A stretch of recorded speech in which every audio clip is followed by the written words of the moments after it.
welcome to another episode of Building a Leadership Mindset podcast. I'm your host, Nikki C., all the way from Philadelphia, PA. And we just continue to bring on some amazing guests to share what they're doing in their communities. And as we do that, we are sponsored by the Connected Leaders Academy, BALM Global LLC, Root Financial Services, Breathe Capital Planning, and the Author Millionaire Academy. Thank you guys again for tuning in and just continuing to support. Definitely share, comment, like below, and stay connected with everything that BALM is doing. Remember, 2024, we are going on tour. We're taking our Empower to Inspire event, motivating individuals to take a chance on them and taking our community with us. So if you're interested in knowing a little bit more on how you can be a part of all of that, definitely connect with me at buildingaleadershipmindset@gmail.com. So without further ado, let's bring on our guest. Let me first introduce her. She and I connected through the Connected Leaders Academy. But have also additional families and communities that she was a part of. So I knew of her, but didn't know her. And I was so happy to have her at my first Empower to Inspire event back in May. And her name is Melissa Hergert. And she is the CEO of Brain Train Centers, board certified in neurofeedback and Amen Brain Health Coach. She is a mother of two girls, 4 and 12 years old. She has owned Brain Train since 2013 and has grown it to multiple offices across the country. She offers consulting for other neurofeedback providers, as well as a coaching course for anyone that wants to understand the brain better from neurofeedback perspectives. Amazing. When I heard what she did, I was just floored. I was blown away. Like, I'll let her speak on it, but without further ado, let me get my girl on here. Melissa, how are you? Good. Thank you so much for having me.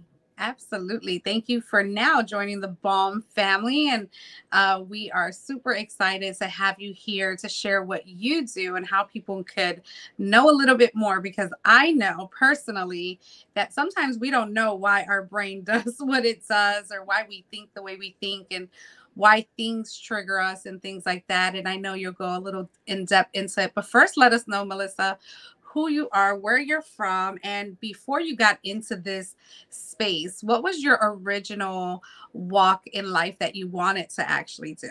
Oh, those are all great questions. Well, I'm from San Diego, California originally. I have lived in Atlanta since 2007, and I actually moved here to get away from a very unhealthy relationship. I wasn't planning to stay, actually. I just was coming to get away and was going to be back in a month. Well, obviously different plans. I ended up staying here in Atlanta and went to chiropractic school. So that was my plan, was to actually be a chiropractor since I was in high school. You know, no one in my family is an entrepreneur, but my mom worked for a chiropractor when I was little, and I loved chiropractic since then. And so I was like, I'm going to be a chiropractor. And I went to school, and I got into like some of the classes where you have to actually touch people's backs and, you know, get all up on them and stuff. And I'm like, nah, I'm good. I don't want to be a chiropractor.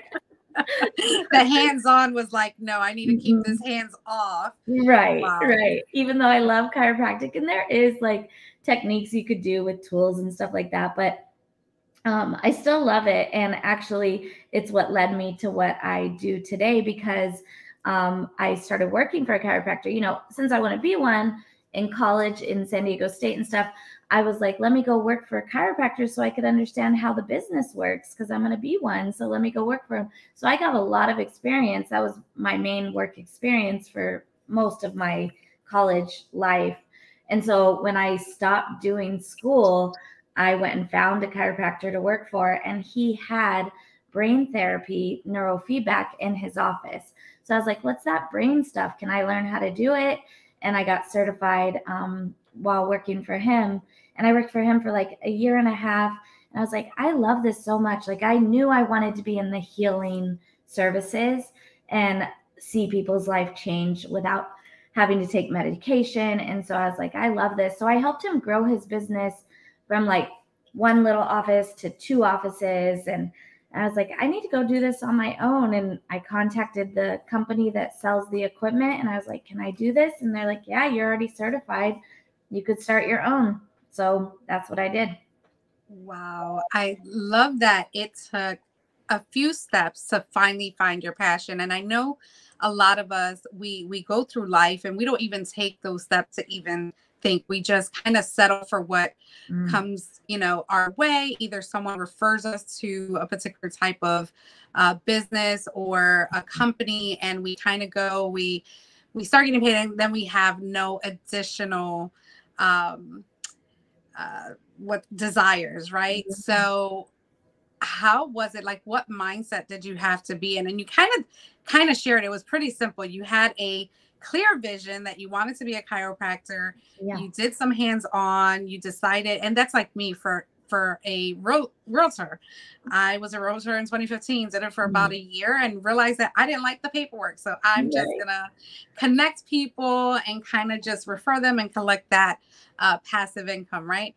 So, but you just said, you know what, even if I don't want to be a chiropractor, I still love the field. Let me check it out. And you did.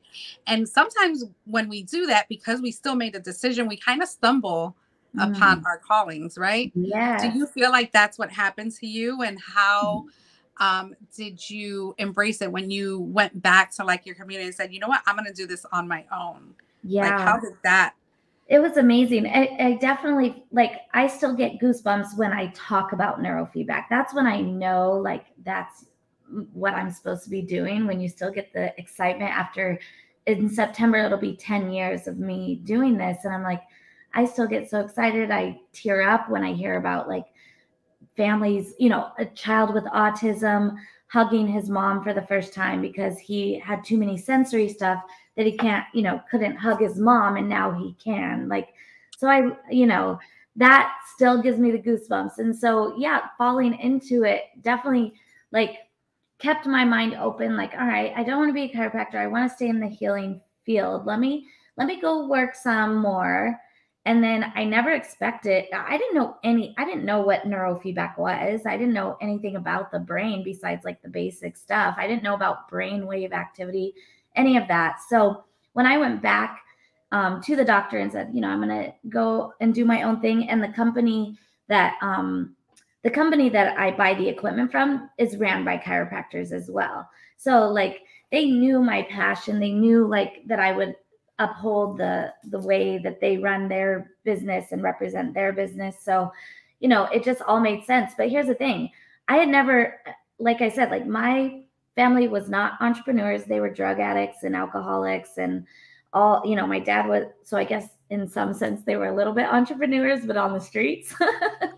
So, but I didn't learn like that, right? I just knew like I had to hustle to make money. I had to like survive. That's how I was raised. Like you make money to survive and pay your bills, because my mom was, when I was born, she was on welfare and in a homeless shelter.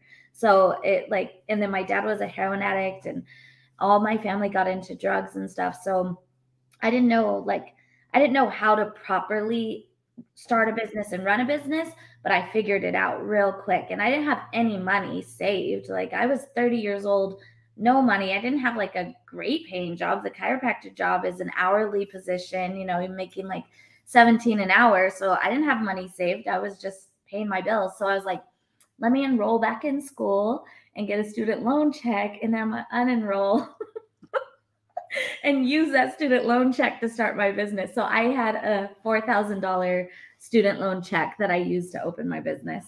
That's all I had. Yeah.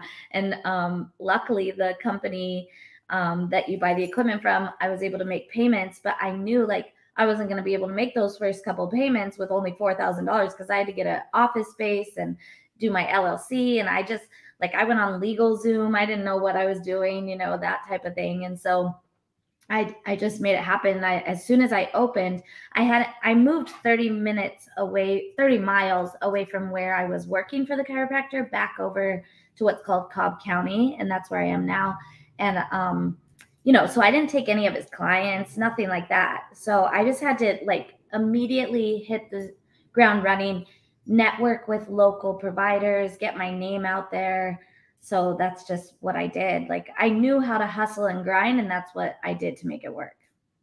Wow. No plan, No just a plan, no desire, just plan. the passion, just the connection. And we are out here trying to make things perfect, and we're not receiving any ROI for our time and our efforts.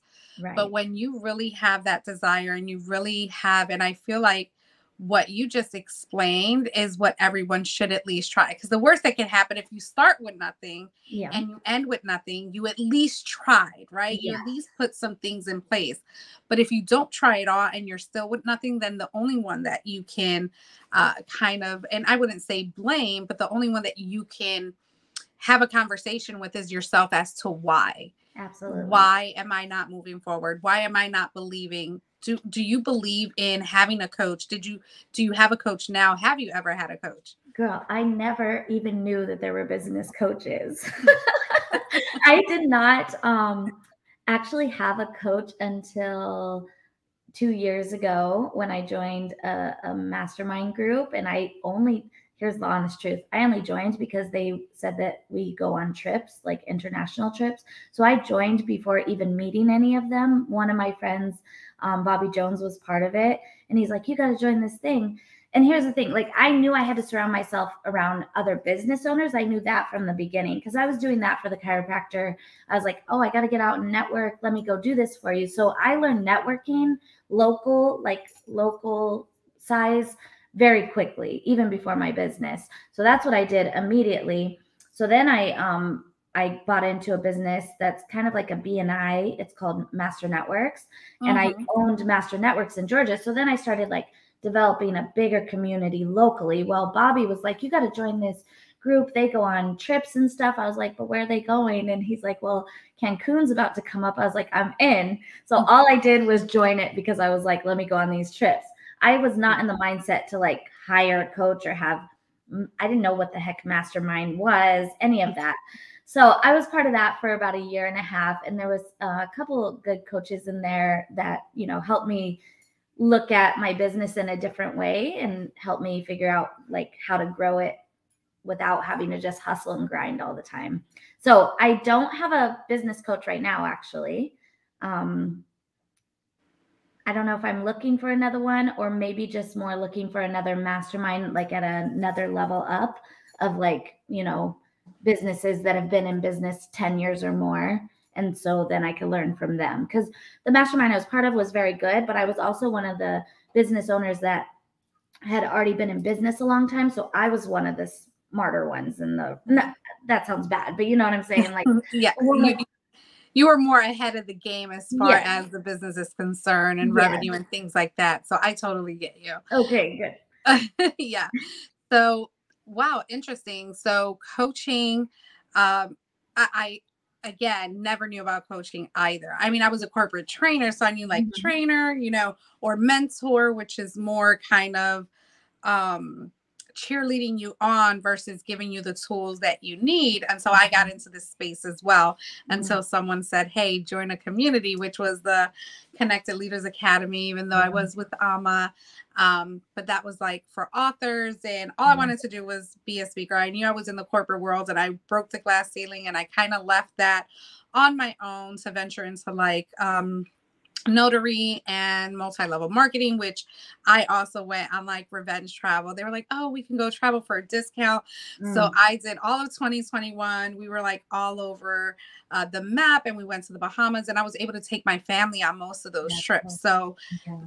it was like amazing when I found my freedom, my voice, and but it wasn't until like last year that I kind of hit the floor running, because now I had this community, this group of just amazing people doing amazing things, and that's how all this was like born, right? Yes. So I love that you created that space for yourself, and we are going to get into like what neurofeedback is, but we're going to Yeah. take a few minutes. So we're going to listen to our sponsors. I'm going to come back here with Melissa, and we're going to chat with her some more and get into like the meat and potatoes of what she does, and how we can all benefit from it.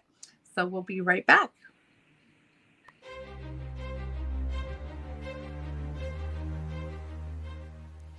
Hi, my name is Jose Escobar, and I'm the founder and CEO of the Connected Leaders Academy. We're a growing tribe, a community of entrepreneurs all over the world, globally, all across the country, high performers, titans of industry. If you're an entrepreneur and you're looking to grow personally and professionally, scale your influence, develop your skill sets, move the needle in your business, more clients, more money, more profit, the bottom line, and of course, grow your circle and your network like never before, this is where you want to be. Join the Connected Leaders Academy today. We are scaling massively. We want to welcome you in. Check me out on Instagram and on Facebook, the @ JAESCO25. We look forward to having you join us. Take care.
Hello, hello. We are back here with Melissa. We were just showing you a little bit about our May 20th event, Empower to Inspire, which Melissa, you were there. How was your experience? Did you connect with anyone? Are you still speaking to anyone there from that event? That was a great event. You did an amazing job. That was so much fun. So many great speakers. I knew some people already that I was connected with, Emilio and Daniela and everyone. So I met a new person that I just love, Lizzie, and I'm actually going with her next week to Chicago to another mastermind. Yeah. So she introduced me to kind of what I was saying before, a little more small mastermind, very exclusive. And I got on a call with the owner of that and we hit it off, and he invited me to come to his event in Chicago for 2 days. So I'm flying out there on Thursday. I'll be there till Sunday and gonna meet with them. So I'm excited. That is awesome. You guys need to take me with you. I'm actually originally from Chicago, so I I would love to go back home and chill with some of my people. That's amazing. Yes. Well, I hope you have a great time. Have you ever been? I have. I ran a full marathon in Chicago back in 2009. Awesome. Was that down like Lakeshore Drive? It was all over. We went through Chinatown. We went, I mean, it was 26 miles. So we went everywhere. Wow. Wow. That's awesome. Can't wait to hear more about that experience and how that all came about. So you're a marathoner. Good to know. That's why I love having these connection calls, getting people just on here and just really sharing them, because I get to know them more, even though we've been in some small masterminds together and things like that. But I love what you do. And tell us a little bit more about what neurofeedback is. Like, what exactly should we know about it, and why should we take advantage of the benefits? Yes, thank you. Neurofeedback's been around since the 1960s. It's actually been around quite a while, and a lot of people are just hearing about it because obviously social media and people like me that are younger into the industry, we market it a lot more than like the grandfathers, you know, that are still in it. But that's who we needed to help us with all the research and make sure that it's, you know, something that's really helping people, which it is. So it was back in the 1960s, they started recording brain activity, which a lot of people know what that is without really recognizing what it is, but people know what sleep studies are, and they see when like on a TV show, or maybe they've even had it done, and they put a bunch of like sensors all over their head and they record their brain activity to see why someone might have sleep issues or if they have seizures and things like that. Well, those are EEGs done in like hospital settings. We do something called a QEEG, and it's done in a private office setting. It's not a medical diagnosis that we're looking for. We're actually recording brain activity while you're awake to see how your brain is functioning front to back, right to left, why someone might be experiencing symptoms of anxiety or depression or ADHD type symptoms or concussion, memory issues. So again, we can't diagnose. If I were a doctor or like a psychiatrist, I could use the QEEG to diagnose, but because I'm not, for us neurofeedback providers, we're just assessing, kind of like when you go to a gym and you assess your strength of your body, we're assessing how the brain is actually firing. So that's the first step that everyone does in our office. And it's important to do that because everyone talks about their brain and their mindset and their mental health.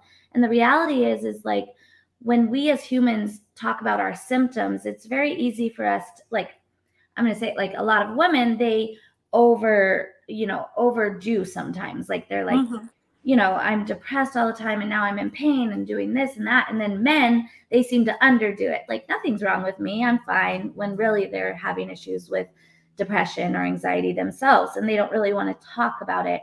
And a lot of people say like, that's your mindset. You just work on your mindset, everything will get better. The reality is you can't just work on your mindset. Like your brain is what helps your whole body function, both mentally, physically, all of it. So if you're not fixing the core issue, which is how your brain is functioning, it makes it very difficult to just change your mindset.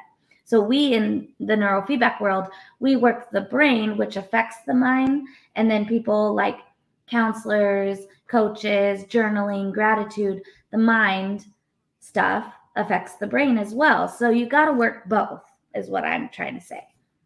Yeah, absolutely. That totally makes absolute sense. And just a question very specifically for, have you ever seen in like, so you talked that you definitely have had people that were diagnosed with autism come to you, and there's certain things that you can really discover, right, in that process. Now, have you ever dealt with someone that had maybe building relationship issues, like being able to connect on certain levels and have things kind of help them to trigger those? And what are they triggering again? Yes. Okay. So when someone comes in, most people do come in. Well, I shouldn't say most. Some people come in with a diagnosis from a doctor and they're like, well, I don't want to take medication. I want to try neurofeedback to help retrain the brain so I could overcome some of these symptoms. And then other people come in with no diagnosis, but they're like self-diagnosed, or they know exactly what the issues are. So some might be social withdrawal or like social anxiety, social distress. It sounds like some of what you're kind of bringing up, where it makes it difficult for them to connect and grow in a community because maybe they're too anxious about it, but they don't realize that it's actually anxiety, or maybe it is more of a sensory thing or a depression type thing that's happening. So what happens when we do that assessment of the brain function, we can see certain areas of the brain, like we record 12 different areas. So we could see certain areas. Is it working too fast? Is it working too slow? And when that's happening, that correlates to symptoms just like what you're bringing up. So we could say like, okay, well, here's why you're feeling this way. It's actually showing up like symptoms of depression, which causes people to have social withdrawal, or it's symptoms of anxiety, which will cause people to also social withdraw, but for a different reason. Once we assess that, then we provide the actual neurofeedback therapy. So the initial assessment's just an assessment. Anyone could come in, get an assessment done. They don't have to do neurofeedback. If they just want to know how their brain's functioning, they could come in and do that. That's great. Like getting a heart test or a blood pressure test. So we could do that. The actual therapy itself is using what's called audiovisual feedback. So they are actually hooked up to sensors, and they watch a screen in front of them, and they get a feedback on the screen in front of them every time their brain goes into the proper function. Does that kind of make sense? Yeah, I have to experience this myself for sure. It's I know coming. we've been chatting about it, so we're going to make that happen Yes. very soon. But there was another question on if someone, have you ever had someone that just ever looked for like some reasoning as to why they can't make a decision? Like their I don't know answer for everything? Yeah. It usually comes down to, again, one of those things like depression or anxiety. A lot of times it does, because it's hard to make decisions when your brain can't process emotionally or logically sometimes. I always tell people, like, listen, sometimes it'll show up and it'll be like slowed processing, confusion, like some of the symptoms that correlate to how it's showing up on the assessment. Doesn't mean the person's not smart, like, Yeah. or anything, or not motivated, or not, able to do things. It just is when it's kind of like on a computer. If the processor slows down because there's so much on the computer, you got to recalibrate. You got to remove some things. You got to speed up the computer, fix the hardware, right? Yeah. So that's kind of what we do. So yeah, like people will come in with a lot of these kind of broad symptoms that they're dealing with, and then we find out what the core issue is. And then if we address that core issue, a lot of these other symptoms that are piling up are able to get fixed or decreased, because then we're working the core problem. Absolutely. And that's the ultimate goal, right? To get some type of, first get an understanding of why. Yeah. Then if we choose to move forward, put that activity in place to kind of get us better if we're lacking in some areas, so that we can again move forward and be able to live a fruitful, abundant life, just knowing like how, what triggers you, what doesn't trigger you.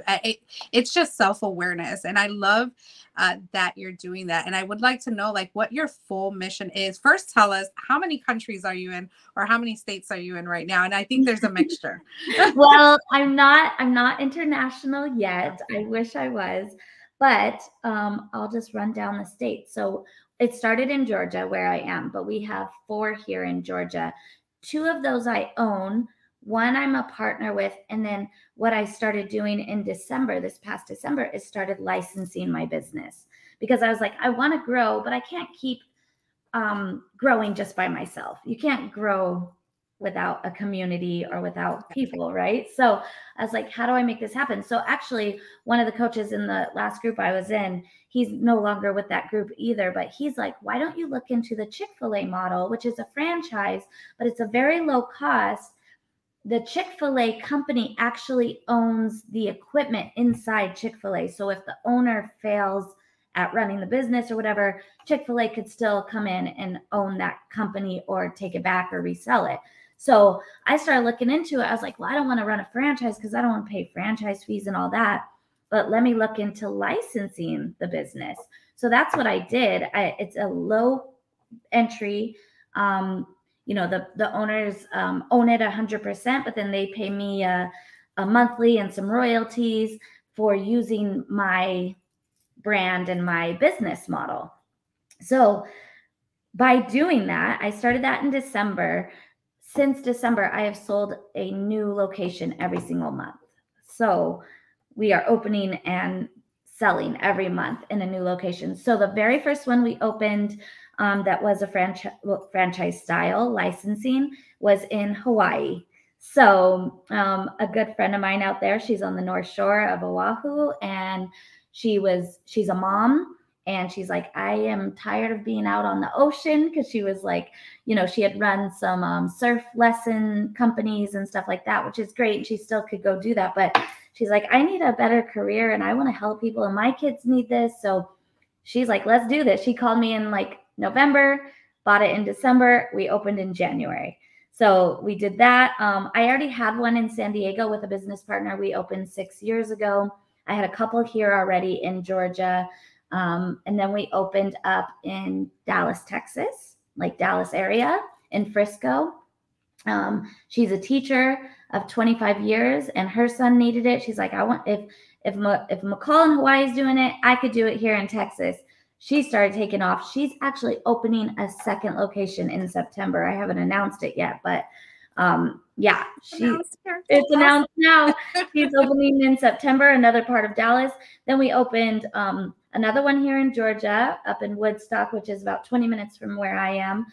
Meg, she owns that one. Then we opened St. Louis, and that's a counselor. She has been a counselor and a coach for a while now, and she added neurofeedback to her office. Then we opened, where else? We already had Florida. What am I missing? We're opening Minnesota not next week, but the week after. I think I'm missing one, but I can't remember now. And then, yeah. And then we just announced that we're opening up in Arkansas in August, and we're working still on opening up in Doylestown, Pennsylvania. Yeah, in September probably. Awesome. Well, congratulations on all your success, on just really taking this concept and just running with it as your baby, as your everything. And you're doing an amazing job. And I know people are going to get the best of knowing what they need to know about how their brain works. And do you also participate in like retreats or conventions or conferences or masterminds? Like, do you offer services in those spaces as well?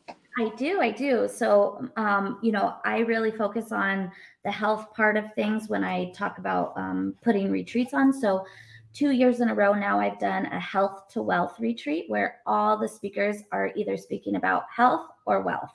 And what we believe is that when you're healthier, wealth is easier to come by because you're focused, you're full of energy. So we want to talk about how to get healthier bodies, healthier minds. So of course we talk about neurofeedback, but we also talk about exercise and food and nutrition and all the stuff that makes us healthier.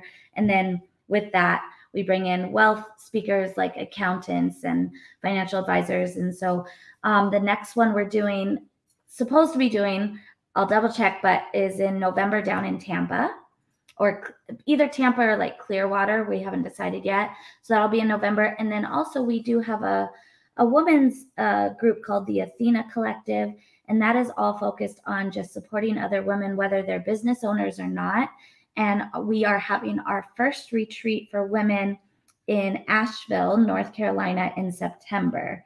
So we just started that. My partner is down in Tampa, Katie Lent, and she does a lot of the personal coaching. And I'm actually stepping into more of like a business coaching role. Now I'm not like certified and become a business coach, but I'm like, I have enough experience to tell you what not to do. Absolutely. I love how people say they have to get certified, and coaching and consulting is the most what's that called? Regulated. Exactly. Non-regulated business. And we all have to understand that our experience and our time that we put in our life is enough to share with someone what to do and what not to do, what worked, what didn't work. So kudos to you to taking that on. I love that mindset, because sometimes, again, we're so conditioned to think that we need some piece of paper for us to help someone and motivate them. Sometimes it's just a simple conversation that can shift somebody's life in a heartbeat. It could be a one-liner that said, wow, I never heard it that way before, and now it all makes sense, even though we've been listening to it for 20 plus years, right? And it just kind of goes over our head, and it's okay. So thank you so much for that. How can people get a hold of you? How can they connect with you? Yes, the best way to connect is either through Facebook and just look up Melissa Hergert. But also, if you want more information about neurofeedback, the website is braintraincentersinc.com. braintrainscenter.com, and you'll be able to find all the locations. I didn't mention this, but I do want people to know all the owners of Brain Train Centers are women owned. And I think I'm going to keep it that way. I love that. Yes. Yeah. Yes. I would suggest it. But I mean, obviously, it's ultimately your goal. And that's what I do for Ladies of Leadership.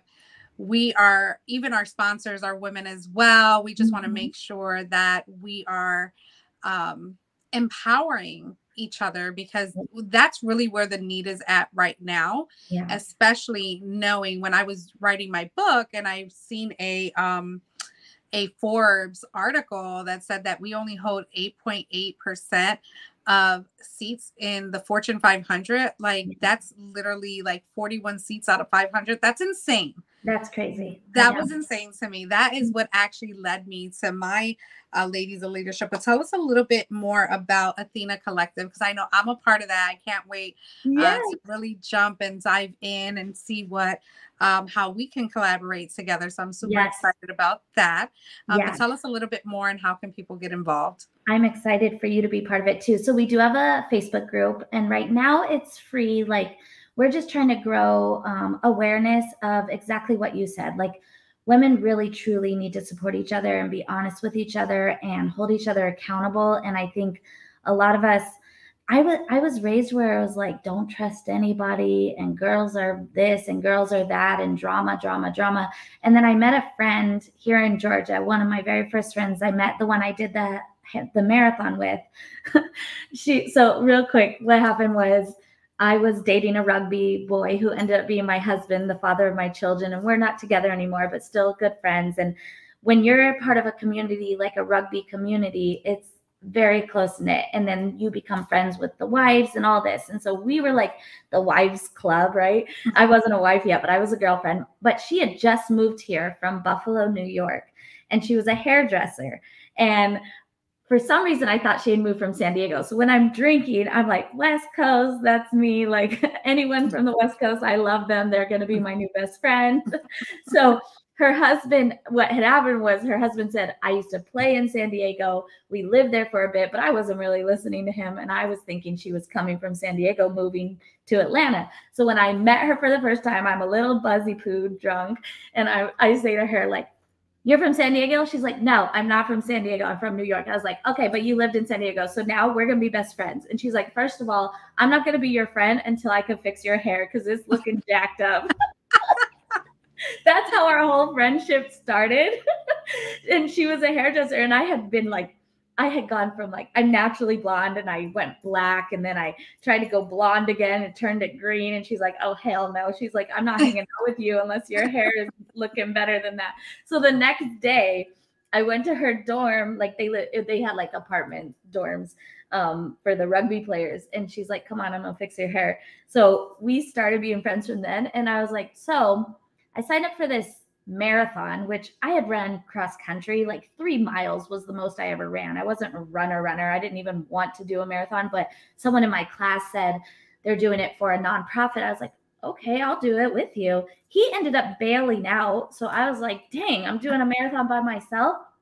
So I told her, I was like, hey, you want to do a marathon with me? And she's like, I guess. Neither of us had been runners. And so we start like training together, hanging out, being friends. We ended up doing the full marathon together. It was an amazing experience. I will never do a full marathon again. We did a couple of half marathons. During COVID, I did a bunch of half marathons virtually. Like, I would sign up for it and then travel to the state, just because I wanted to do half marathons in every state. And it still kind of is a goal of mine. But I've done 13 so far. 13 is a good number. Yeah, it's a good number. So needless to say, that same friend, that girl was like, oh, I'm not friends with girls. Like, I'm better friends with dudes. Like, I'm sure all of us, well, I don't know about all of us, but a lot of girls have said that. And she's like, you're an idiot. She was like, you're an idiot. Girls need to support each other. And if you just are real and find the right people to be around, like, you'll make the best of friends. Ends up, like, she's one of my best friends. I was at her daughter's birth. Me and her husband, like, we're the only ones in the room. I was at our other friends' 2 births. Like, so now I'm like, when I hear a woman say that, I'm like, ooh, they're coming from a place of pain and hurt because somebody hurt them. And it could have even been like their mom or their sister that hurt them, where they have this like jaded view of other women. And I've had other women still hurt me. Just recently, you know, people have hurt me. Part of communities that I was in, that like people have hurt me and not even had a conversation, and where women's supposed to be supporting women, but like you can't even have a conversation. I recognize that, but I'm not going to take it personally because there's something that you obviously still need to work on too. And when I hurt someone, I'm going to step up and apologize. And that's like just part of growing and being around women that truly support each other, but also, like I said, keep each other accountable and are honest with each other. Because I think we have enough drama between girls saying they don't like each other, and then you include men in that mix. Oh Lord, like Yes, no, not a pretty picture not at a all. pretty But picture. you said a lot of things. I want to actually go back because I think those are kind of the way the bestest friendships actually start, is when someone can tell you from day one, like, girl, you look a hot mess and I'm going to help you out. I love that. And She's still that think, way too. and I think that that's just a choice that we get to do when we surround ourselves with anyone. But if we're women and we see women struggling, we need to find ways to pull out whatever we can and say, how can I help you? Yeah. Even just that question, even if they don't want the advice or get the advice, that is a huge difference for someone else to realize, like, wow, if I just give her a chance to step into my world, Yeah. what, how beautiful can that be, right? Right. And sometimes we have to chance it. Are we going to win every single time? No, but give yourself grace. We know when people should and shouldn't be in our lives, and that's okay. It all depends how we react to it and how we actually make that final decision of that growth and that bond that you're going to create. But Right. I think your group, and that's again a reason why I built out Ladies of Leadership, and that has been just flourishing so beautiful, Yes. beyond my expectations, to see where these ladies are really not me taking them, it's where we're taking each other, and it's just so beautiful to watch, and it's amazing. And I'm glad that you are tapping into that space and really using those sad conversations, because it is sad when you hear someone say, Yeah. you know what, I don't have a group of girls that I can just go to and cry on their shoulder and kind of, get some advice. Like, I think everyone should have that. Like, no one in this world should be alone fighting these battles, these challenges that we all go through. Yeah. But you have been absolutely amazing, Melissa. I'm so glad I'm in community with you. Tell us again how they can connect with you, and give us your final words, what you want to leave with our audience, anything that's on your heart right now. Oh, okay. Well, definitely hook up with me on Facebook. I'm most active on that. I also have Instagram, Brain Train Center CEO is the Instagram, and then on the website, braintraincentersinc.com. I think the reality is that when you, like you said, when you hear someone struggling and they're saying like, I need to work on my mindset, recognize sometimes it's very difficult to do that. Again, like when your brain can't process everything and everything that comes our way. And so having grace with other people as well is a good, not just yourself, but others. And so, and when you meet someone who could help them, pass that information along. That's what I really like. That's a big thing to me. I love connecting people that could help each other, because it's not always going to be me. I don't want it to always be me. I'm exhausted. Like, I need some help. Can somebody help me? Like, so I think when we meet those people that can really support you in many different ways, whether it is nutrition, health, financial, or just like you said, someone to listen, connecting those people that can help each other, I think is an amazing power to have. Yeah. And I definitely do that with this podcast. It's very intentional why I created it, not just because someone said, hey, you were a good co-host with Emilio and Daniela back in June of last year. It's actually a year anniversary. June of last year. Nice. And and being able to, for people to kind of see this new side of Nikki and stuff like that. But then I use it very intentional, I wouldn't say selfishly. I used to say selfishly, but I actually go back and watch these because there's so many gems that are just dropped. And obviously, every person I either have a really long relationship with or a really short relationship with because of just the time span. But you feel like you know these people for a lifetime, just how quickly we're able to connect and see the alignment and see that we're all growth minded. We're all looking to help each other. And I love that you say that, like, I feel like I'm a matchmaker, right? I see someone, I'm like, oh my goodness, you need to talk. So Lizzie is a perfect connection. And I'm glad that you were able to connect at that level at my event. And I know you probably seen each other in passing, probably in communities. No. Not at all? Well, maybe one time on a call with CLA, but that was it. Okay. Yeah. So that's awesome. So yeah, create those platforms, create those experiences for each other as you grow, and connect with Melissa. She's absolutely amazing. I know I will definitely be staying in connection with her. And when I do my neurofeedback, whatever, just the assessment, or if I go through with everything, I definitely want to invite you back on. So that we can go with like results and, what I knew about myself, what I didn't know, what I was able to find out. And because I'm really curious and I definitely want to really share with people the importance of really being aware of why our brains work, because I'm still asking myself that question. Right. But Melissa, you've been absolutely phenomenal, a great guest. Super love you. Thank you so much for saying yes and gracing our presence with you. Super excited. Thank you guys all for tuning in to another episode of Building a Leadership Mindset podcast. You can go and check out all the other podcasts on our YouTube page and on our Spotify page as well. So don't ever miss. You never know who you're going to be connected with or who's going to be that next person in your life that's going to have the tools that you're looking for. So have a great day. And as I always say, make it count.